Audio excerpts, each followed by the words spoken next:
अस्सलामुअलैकुम। आज lecture number 5 में हम इंसर्ट टैब का टेबल डिस्कस कर रहे थे, जिसका हमने लेआउट आज स्टडी करना है। अपना वर्ड हम ओपन कर लेते हैं और ये हमारे पास MS वर्ड ओपन हो चुका है। इंसर्ट में हमने टेबल जो है वो इंसर्ट किया था, ठीक है। जैसे ही हम टेबल इंसर्ट कर लेते हैं तो हमारे पास टेबल टूल्स ओपन हो जाते हैं। डिज़ाइन उसमें सबसे पहला टैब है और लेआउट उसमें दूसरा टैब है। डिज़ाइन हमने स्टडी कर लिया था। लेआउट में हमारे पास सबसे पहली ऑप्शन सिलेक्ट की आ रही है, ठीक है। ज़ाहिर है टेबल को डिस्कस कर रहे हैं तो टेबल की सिलेक्शन वगैरह के हवाले से बात हो रही है। तो सबसे पहले हमारा कर्सर जो है वो पहले सेल के अंदर है, ठीक है। तो सिलेक्ट सेल पे क्लिक करेंगे तो वो एक सेल सेलेक्ट होगा, ठीक है। और अगर हम सेलेक्ट कॉलम करेंगे तो मौजूदा कॉलम जो है वो सिलेक्ट हो जाएगा। उसके बाद हमारे पास सिलेक्ट रो की ऑप्शन है, तो वो एक रो को सिलेक्ट कर देगा। तो ये हम मैनुअली भी सारा कुछ अप्लाई कर सकते हैं। अगर एक सेल करना है तो ये एरो आएगा, इस पर क्लिक करेंगे तो एक सेल सेलेक्ट हो जाएगा। दैन हमारे पास अगर हमने कोई रो सेलेक्ट करनी है तो वो हम ड्रैग करके इजीली सेलेक्ट कर सकते हैं। लास्ट में हमारे पास सेलेक्ट टेबल की ऑप्शन है, तो वो पूरा का पूरा टेबल जो है वो सिलेक्ट हो जाएगा। नेक्स्ट हमारे पास ग्रिड लाइंस की ऑप्शन है, वो हमने पीछे भी डिस्कस किया था कि हेल्पिंग के तौर पर हमारे पास एक टेबल का फॉर्मेट आ जाता है जो कि प्रिंट में तो नहीं आता, लेकिन हमारे लिए डाटा ऐड करने के लिए हेल्पफुल होता है। नेक्स्ट हमारे पास है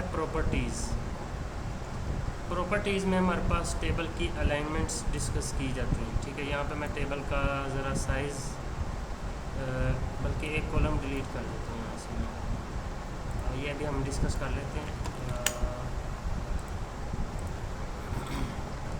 अच्छा, ये हमारा टेबल जो है वो आ गया है। यहाँ पे मैं पैराग्राफ ऐड कर लेता हूँ। तो पैराग्राफ यहाँ पे हम ऐड कर लेते हैं, कोई भी रैंडम फार्मूला अप्लाई करके। अच्छा, ये हमारा टेबल है, इसको कर्सर रखेंगे लेआउट के ऑप्शन में जाकर प्रॉपर्टीज़ में हमारे पास ये इसकी अलाइनमेंट्स हैं, ठीक है। इसका साइज़ है, रो आ जाती है, रो की सेटिंग वगैरह, रो का साइज़, कॉलम का साइज़, सेल का साइज़। तो यहाँ पे मेन चीज़ हमारी अलाइनमेंट्स हैं जो कि हम डिस्कस करते हैं। बाकी इतनी ऑप्शंस को हम छेड़ता नहीं है, वो हम मैनुअली भी चेंज कर सकते हैं। यहाँ से राइट पे क्लिक करेंगे तो हमारा टेबल राइट पे आ जाएगा, और अगर हम इसको लेफ़्ट पे क्लिक करते हैं तो लेफ़्ट पे आ जाएगा। और बाकी जो दो ऑप्शंस हैं वो है नन, तो यानी हमारे पास कोई अलाइनमेंट नहीं होगी, सारा का सारा टेक्स्ट नीचे आ जाएगा। और उसके बाद हमारे पास अराउंड की ऑप्शन है कि टेक्स्ट जो है वो इसके इर्द गिर्द भी फैल जाएगा। उसके बाद हमारे पास ड्रॉ टेबल की ऑप्शन है। ये एक टेबल है जिसके अंदर कॉलम भी हैं और रोज़ भी हैं, ठीक है। लेकिन जो ड्रॉ टेबल है उसमें हमारे पास जैसे टेक्स्ट बॉक्स आएगा जिसके अंदर हम टेक्स्ट ऐड कर सकते हैं। और ये डिज़ाइन वही है जो हम पीछे डिज़ाइन में चूज़ कर चुके थे, ठीक है। उसके बाद हमारे पास अरेज़र की ऑप्शन आ रही है। अरेज़र को सिलेक्ट करेंगे तो हमारे पास कर्सर के तौर पे अरेज़र आ जाएगा। जहाँ जहाँ पे हम क्लिक करेंगे वो हमारे पास लाइन जो है वो डिलीट होती जाएगी, ठीक है। तो ये जो लाइन शो हो रही है ये ग्रिड लाइन, ठीक है। इसको अगर मैं सेलेक्ट कर देता हूँ तो वो ख़त्म हो जाएगी। उसके बाद हमारे पास ये ड्रैग जितना हम करेंगे उतना हमारे पास टेबल जो है वो डिलीट होता जाएगा। मैं सारा का सारा सेलेक्ट करूँगा तो ये सारा ही डिलीट हो जाएगा। तो ये था हमारे पास अरेज़र। उसके बाद हमारे पास ऑप्शन है डिलीट की, ठीक है। डिलीट में ये आ जाता है कि अगर फ़िलहाल हम इस सेल में हैं तो ये सेल अगर डिलीट करना है तो वो सेल डिलीट हो जाएगा और यहाँ से लेफ़्ट साइड पे मूव हो जाएगा, ठीक है। और अगर हमने पूरा का पूरा कॉलम डिलीट करना है तो ये कॉलम डिलीट कर देगा। रो डिलीट करनी है, रो डिलीट कर देगा। पूरा का पूरा टेबल डिलीट करना है तो टेबल डिलीट हो जाएगा। उसके बाद हमारे पास ज़ाहिर डिलीट कर दिए तो इंसर्ट करने की भी ऑप्शन होनी चाहिए कि कल बाय मिस्टेक हमसे कोई रो या कोई कॉलम नहीं ऐड हुआ तो वो हम ऐड कर सकें। तो एग्जांपल के तौर पे यहाँ पे एंट्रीज देता हूँ, तो यहाँ पे मैंने 3 वाली रो ऐड करना भूल चुका, ठीक है। तो यहाँ पे 4 पे मैं अपना कर्सर रखूँगा, तो इसके ऊपर मुझे एक रो चाहिए, ठीक है। अबव और बिलो यहाँ पे रो बनी हुई है, ये अबव पे भी एक रो ऐड कर सकता है, बिलो पे भी एक रो ऐड कर सकता है, लेफ़्ट और राइट पे जो है वो कॉलम में ऐड हो सकता है। तो हम सबसे पहले अबव पे, क्योंकि मेरा कर्सर इधर है तो मैंने इसके ऊपर एक न्यू रो ऐड करनी है, तो मैं इंसर्ट अबव करूँगा, तो यहाँ पे एक बिल्कुल न्यू रो ऐड हो जाएगी, ताकि मैं यहाँ पे 3rd वाली एंट्री दे सकूँ, ठीक है। और अगर आपने पूरा का पूरा कॉलम इंसर्ट करना है तो यहाँ से हम लेफ़्ट करेंगे, लेफ़्ट पे कॉलम आ जाएगा, राइट करेंगे तो राइट पे कॉलम आ जाएगा। तो वो जब आपको इन केस अगर ज़रूरत पड़ती है तो फिर आप इस चीज़ का इस्तेमाल कर सकते हैं। उसके बाद हमारे पास है मर्ज सेल की ऑप्शन, ये अभी हाइड है क्योंकि हमारे ये एक से ज़्यादा सेल पर जो है ना काम करती है। तो इसको हम एक से ज़्यादा सेल सेलेक्ट कर लेंगे जिनको हमने मर्ज करना है। मर्ज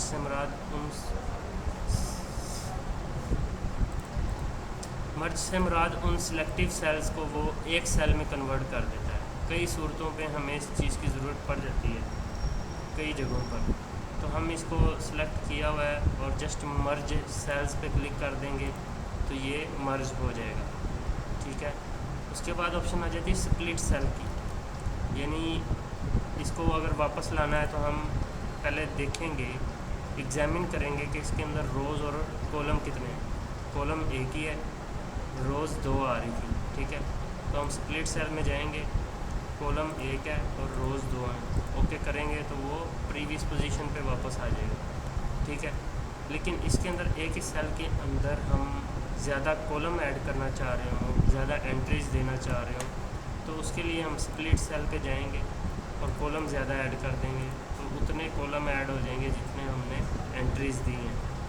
मैक्सिमम ये उतनी ही ऐड हो सकती है जितनी इसकी रेंज है, वरना वो यहाँ से बाहर निकलना शुरू हो जाएगा, ठीक है। आगे ऑप्शन आ रही है स्प्लिट टेबल। इससे मुराद ये है कि आपका टेबल जो है वो 2 हिस्सों में कन्वर्ट हो सकता है। आपने अपने टेबल को दो हिस्सों में तोड़ना है, तो हम इसको सिलेक्ट कर लेंगे यहाँ तक, इससे ऊपर वाला हिस्सा सेपरेट हो जाएगा। ये हमने स्प्लिट टेबल पे क्लिक किया और यहाँ इस एरो वाली ऑप्शन से इसको ड्रैग किया तो ये सेपरेट और ये सेपरेट हो जाएगा, ठीक है। उसके बाद हमारे पास ऑप्शन है ऑटो फिट की। ऑटो फिट का क्या पर्पज़ है वो हम अभी डिस्कस करते हैं। सबसे पहले इसके अंदर हम डाटा ऐड कर लेते हैं कोई, ठीक है।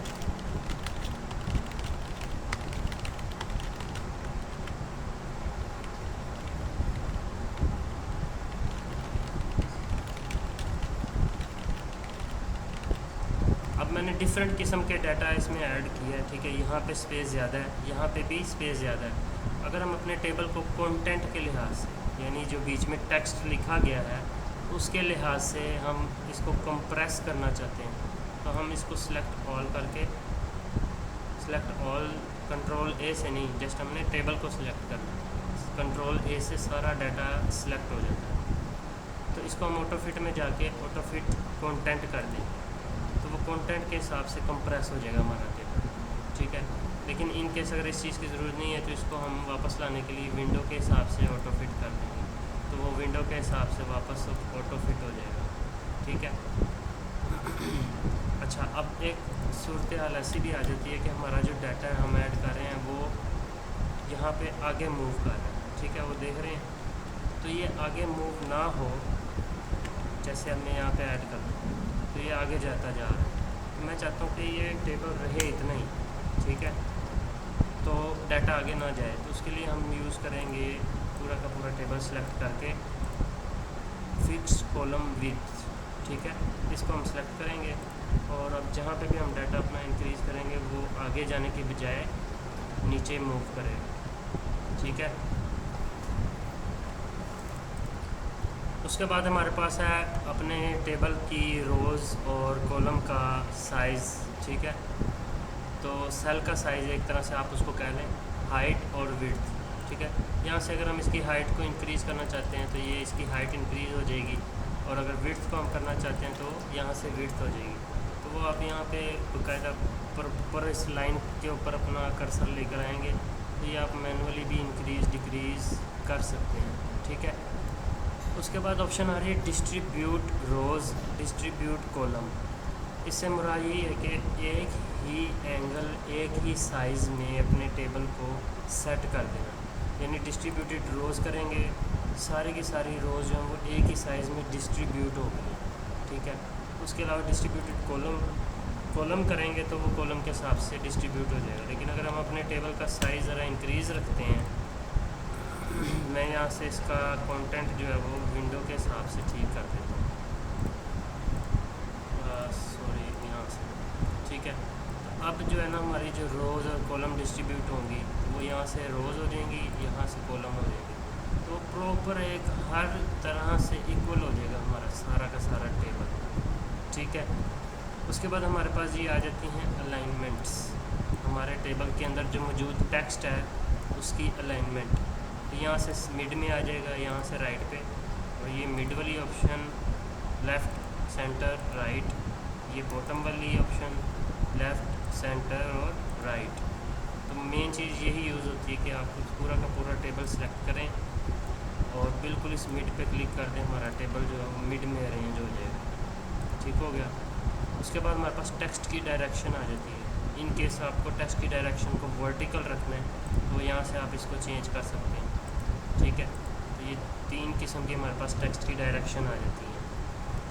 उसके बाद सेल का मार्जिन हमारे पास शो हो रहा है, ठीक है। सेल का मार्जिन हर तरफ से देखें, अब यहाँ पे मैं टेक्स्ट ऐड कर रहा हूँ तो ये सेल का मार्जिन सेट है, और टॉप से तो बिल्कुल मार्जिन के साथ लगा हुआ है, ठीक है। इसको अगर आपने बढ़ाना है तो टॉप से इसको आप बढ़ा दें, तो ये देखें अब टॉप से कितना साइज़ बढ़ गया। तो ये हमारे सेल के मार्जिन हैं जो कि आपने अगर अरेंज करने हैं, सेट करने हैं तो ठीक है। उसके बाद हमारे पास ऑप्शन आ रही है A to Z सॉर्ट, ठीक है, जो हम होम में भी पढ़ चुके थे। तो इसका आपको मैंने बताया था, अगर आपको याद हो कि A से Z अपने एंट्रीज़ को अरेंज करना हो, बिलफर्ज हमने नेम्स ऐड किए हैं स्टूडेंट्स के, तो वो हमारे पास बेतरतीब ऐड हुए हैं, तो उनको तरतीब में लाने के लिए हम यहाँ पे क्लिक करेंगे और असेंडिंग पे क्लिक करके ओके कर देंगे, तो वो A to Z सारे के सारे अरेंज हो जाएंगे। अभी तो सारे हैं ही A पे, ठीक है, तो वो आपने जब नेम ऐड किए होंगे तब आपको इस चीज़ का आइडिया हो जाएगा। उसके बाद हमारे पास रिपीट हेडर रोज़ की ऑप्शन आ रही है। ये बहुत इंपॉर्टेंट चीज़ है, इस चीज़ को हम डिस्कस कर लेते हैं। पहले हम सारा कुछ डिलीट कर देते हैं। यहाँ से हम टेबल अपना इंसर्ट करते हैं जो कि एक पेज से ज़्यादा पेजेस पर डिपेंड करता हो। यहाँ से हम कॉलम ले लेते हैं 5 ही, और रोज़ हम ले लेते हैं 100+, ठीक है। तो अब ये हमारा जो टेबल है तकरीबन 1 of 3 पेजेस पर आ चुका है। अब यहाँ से हम हेडर रोज़ में ऐड कर लेते हैं हेडिंग्स, ठीक है। Student name, father name, roll number, marks, pass, ठीक है। तो अब जब हमने यहाँ पे एंट्रीज़ ऐड करनी है, जब हम नेक्स्ट पेज पे चले जाएंगे तो हम चाहते हैं यहाँ पर भी वही हेडिंग्स शो हों, तो हम इसकी हेडर रो को सिलेक्ट कर लेंगे और लेआउट में जाके रिपीट हेडर रोज़ पे क्लिक कर देंगे। जस्ट क्लिक करने की वजह से क्या हुआ कि हमारा हर पेज पर हेडर रो जो है वो रिपीट हो जाएगी। ये देख रहे हैं, इसमें हमारे पास डाटा ऐड करने में आसानी हो जाती है। उसके बाद हमारे पास कन्वर्ट टू टेक्स्ट की ऑप्शन आ रही है कि हमारा पूरा टेबल जो है वो कन्वर्ट हो जाए टेक्स्ट में, यानी टेबल ख़त्म हो जाए। तो हम इसको सिलेक्ट करेंगे और वो पूछ रहे हैं कि सेपरेट करना है किस मार्क्स के साथ, तो हम यहाँ पे कोमास पे क्लिक कर देंगे, ओके करेंगे। तो ये जितने कोमास यहाँ पे शो हो रहे हैं ये हमारे पास एम्प्टी सेल्स हैं और ये हमारे पास एंट्रीज़ हैं, ठीक है। दोबारा इसको टेक्स्ट में कन्वर्ट करने के लिए हम यहाँ पे जाके इंसर्ट टेबल में जाके कन्वर्ट टेक्स्ट टू टेबल पे क्लिक करेंगे, ओके करेंगे, तो ये दोबारा अपनी पोजीशन में वापस आ जाएगा। और फार्मूलाज जो है वो हम एक्सेल में करेंगे और ये हमारा टेबल टूल जो है वो कंप्लीट हो चुके हैं।